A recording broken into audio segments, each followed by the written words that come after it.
Bonjour à tous et à toutes, j'espère que vous allez bien par la grâce de Dieu. Aujourd'hui, nous allons parler de l'huile d'onction selon la Bible. Que dit la Bible de l'huile d'onction? Dans l'ancienne alliance, l'huile d'onction était une préfiguration du Saint-Esprit. Quand nous lisons Exode 25, verset 6, Lévitique 8, verset 30 et Nombre 4, verset 16, dans ces trois passages de l'ancienne alliance dans la Bible, on voit que l'huile d'onction était répandue sur la tête du grand prêtre et de ses descendants. Cette huile était aussi employée pour consacrer le tabernacle et ses outils, afin de les sanctifier et de les mettre à part pour le Seigneur Dieu. Voilà. Selon Exode 30, versets 32 à 33, il était strictement interdit aux Juifs de se servir de cette huile à usage personnel. Voilà. Nous devons comprendre ça. Et cette huile était fabriquée avec des recettes. Concernant les recettes de fabrication de cette huile, vous pouvez lire ça dans Exode 30, versets 23 à 24. Exode 30, versets 23 à 24.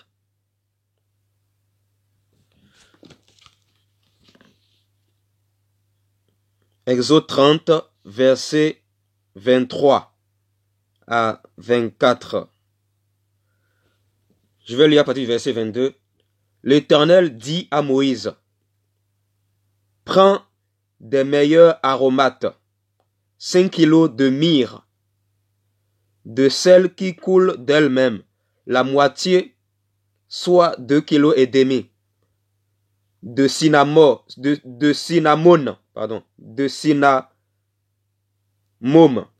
aromatique. » Donc il y avait aussi, voilà, parmi ces recettes-là, il y avait aussi, parmi les recettes de fabrication de cette huile, il y avait le cinnamome aromatique, 2 kilos et demi de roseau aromatique,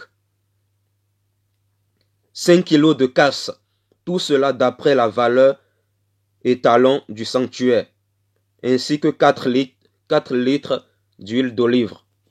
Voilà.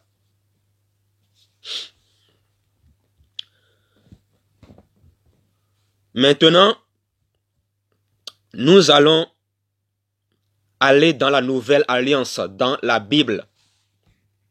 La nouvelle alliance. Voilà, dans la Bible, la nouvelle alliance. Quand nous lisons Marc, chapitre 6, verset 13, on voit que les disciples de Jésus oignent les malades pour les guérir.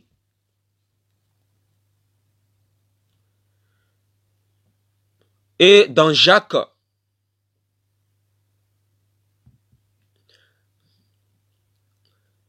je répète, quand nous lisons Marc chapitre 6, verset 13, on voit que les disciples de Jésus-Christ oignent les malades pour les guérir. Quand nous lisons Jacques chapitre 5, verset 14, qu'est-ce qu'on voit là dans ce passage? Je vais lire ça parce que c'est très important. Jacques chapitre 5, verset 14.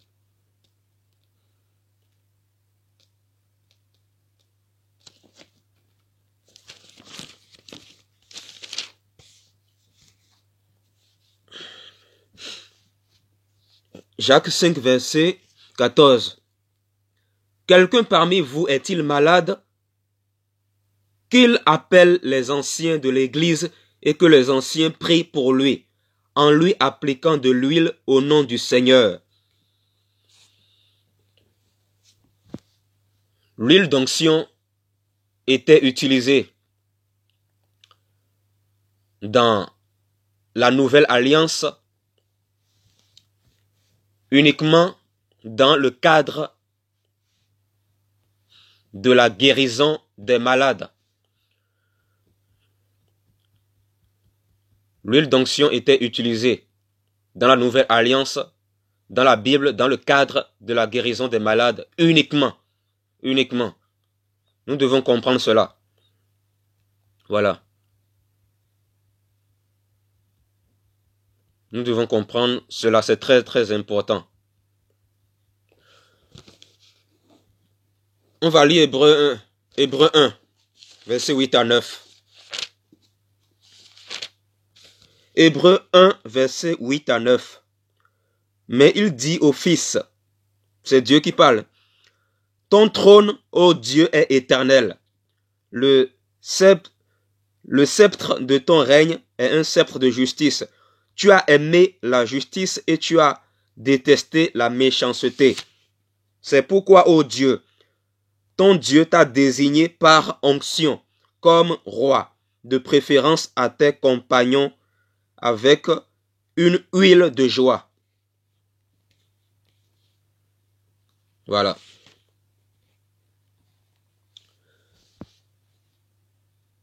Est-ce que les chrétiens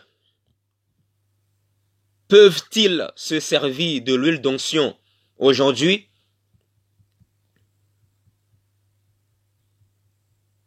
Est-ce que les chrétiens peuvent-ils se servir de l'huile d'onction aujourd'hui? Ce que nous devons savoir, c'est que dans la Nouvelle Alliance, l'huile d'onction, quand nous lisons la Bible dans la Nouvelle Alliance, l'huile d'onction est utilisée uniquement dans le cadre de la guérison des malades. Dans certains cas dans certains cas de maladie, pas dans tous les cas, c'est dans certains cas. Dans certains cas, ça dépend.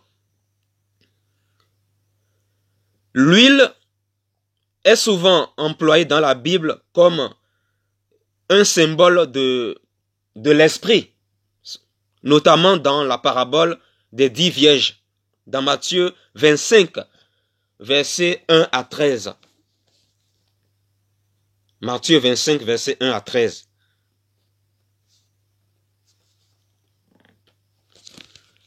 Matthieu 25, versets 1 à 13. Alors le royaume des cieux ressemble à 10 jeunes filles qui ont pris leur lampe, pour aller à la rencontre du marié.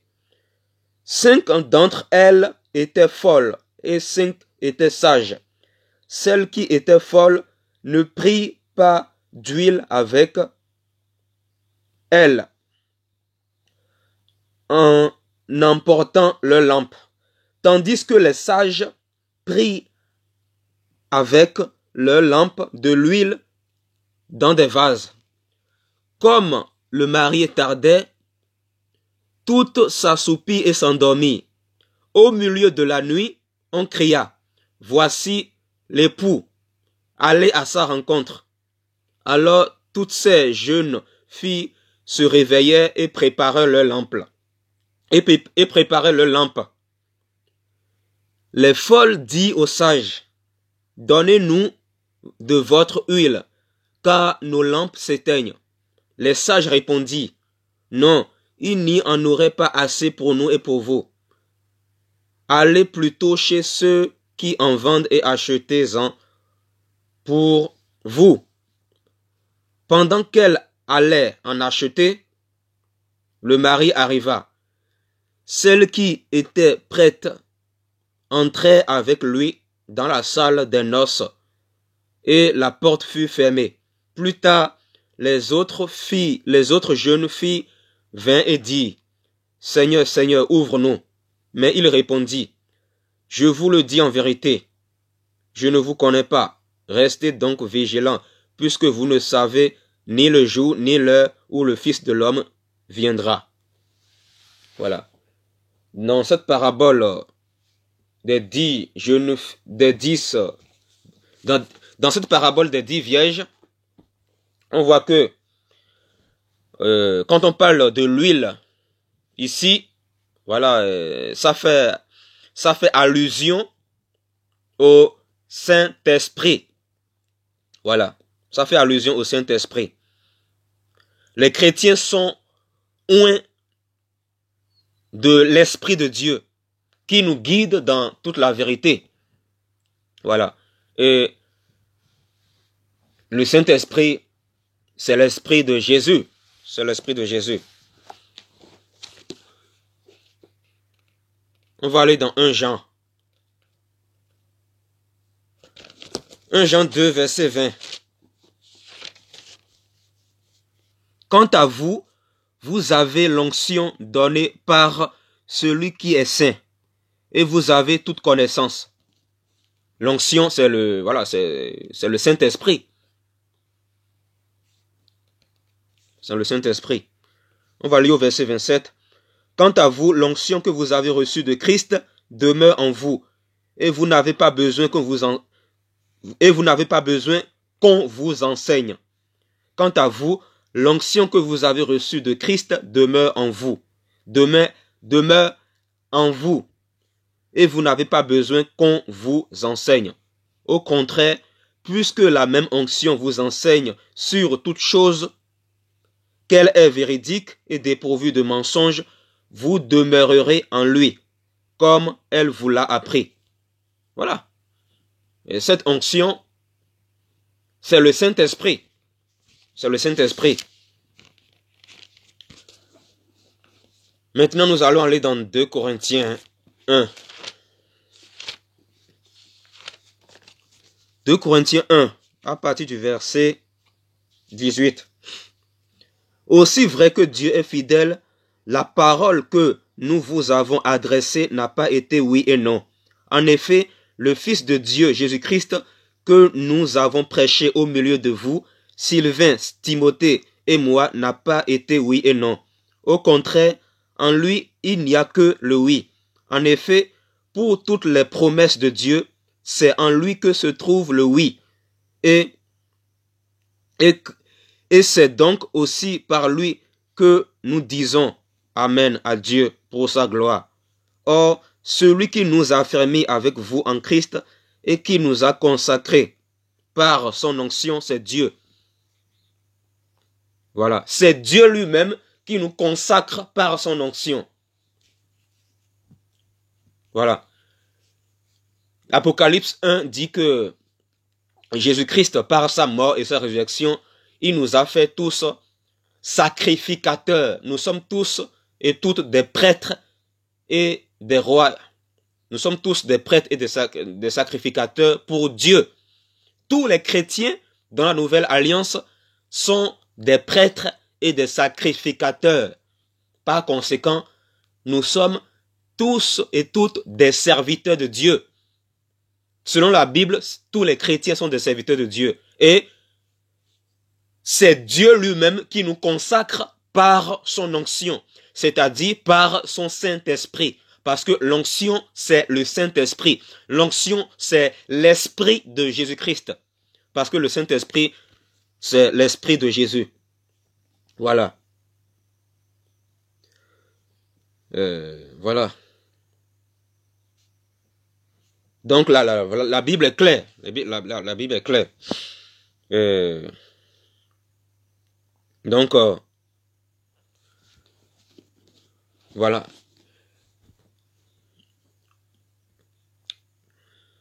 Vous devez savoir aussi que ces histoires,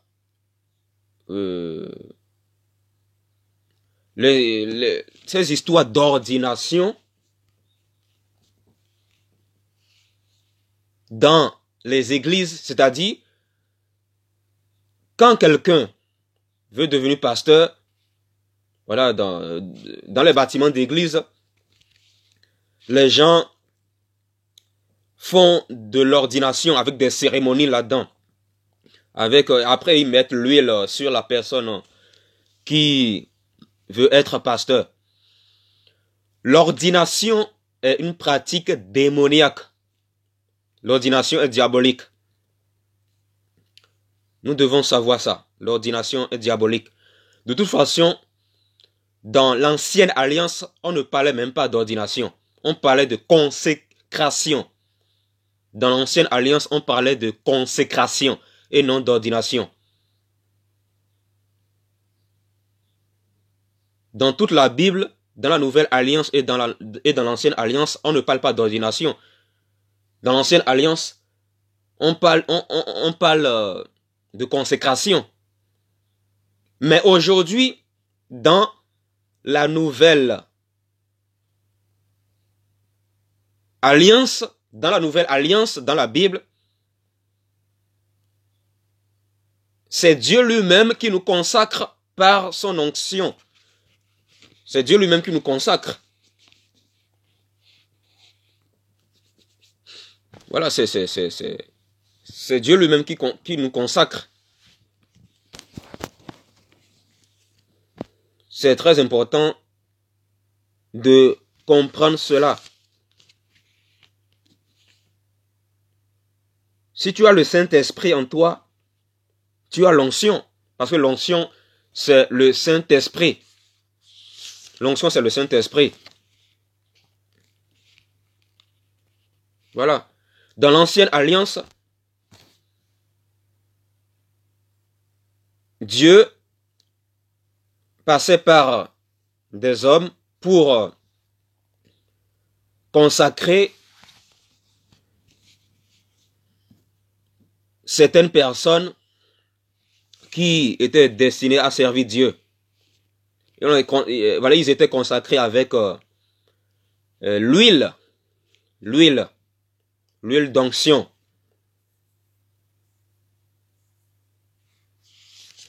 Et Dieu passait par des gens pour mettre l'huile d'onction sur les personnes qui veulent être consacrées pour servir Dieu. Mais dans la nouvelle alliance, les choses ont changé.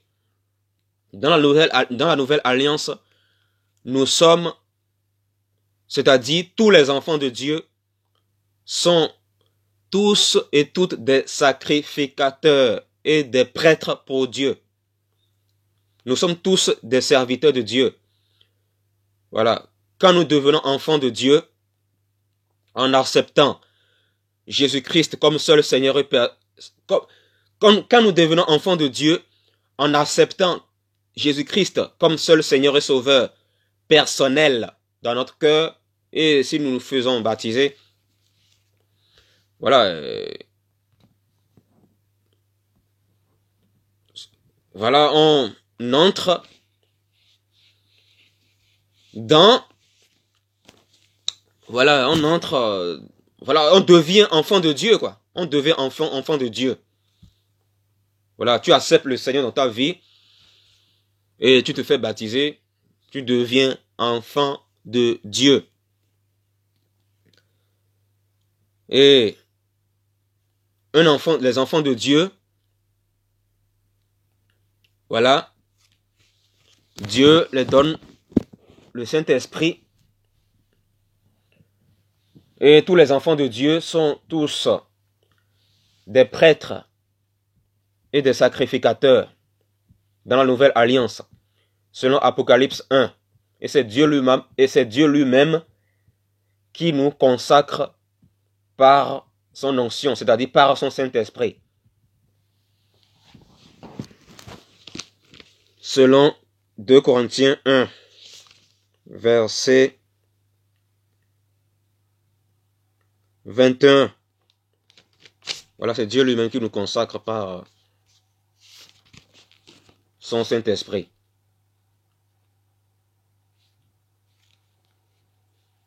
Paul, avant qu'il entre dans le service de Dieu, des gens n'ont pas mis sur lui de l'huile d'onction.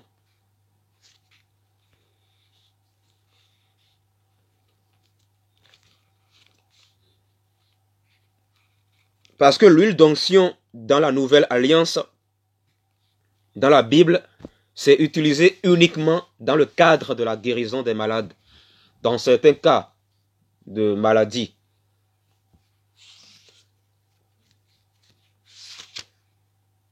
Dans certains cas de guérison de malades.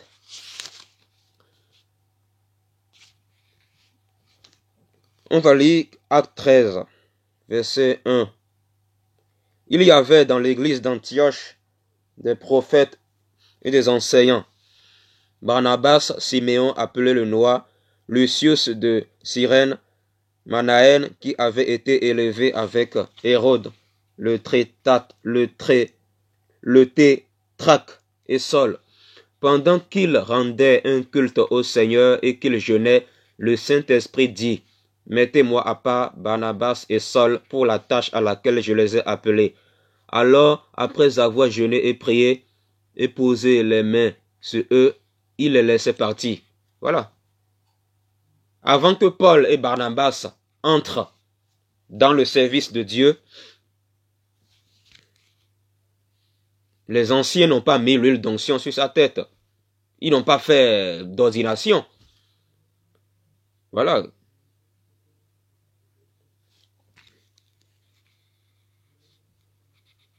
Ils n'ont pas fait d'ordination.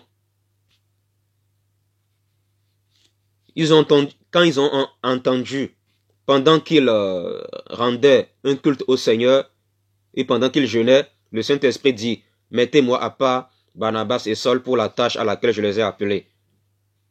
Et après ça, voilà, quand ils ont fini de prier, de jeûner, les anciens ont posé les mains sur Paul et Barnabas.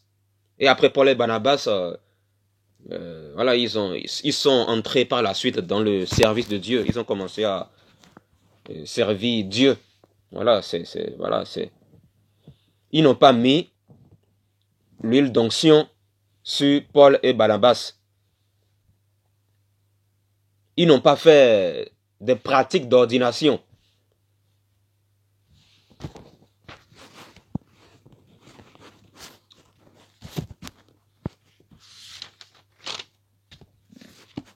Voilà, c'est tout ce que j'ai à dire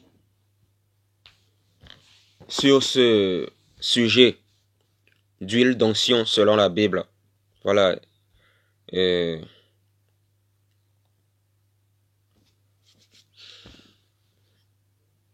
Parce que nous devons faire très attention pour ne pas nous laisser manipuler par des pratiques diaboliques et des fausses doctrines. Voilà. Voilà pourquoi j'ai fait cette émission pour éclairer le peuple de Dieu. Donc, faisons très attention, ayons le discernement. À la prochaine.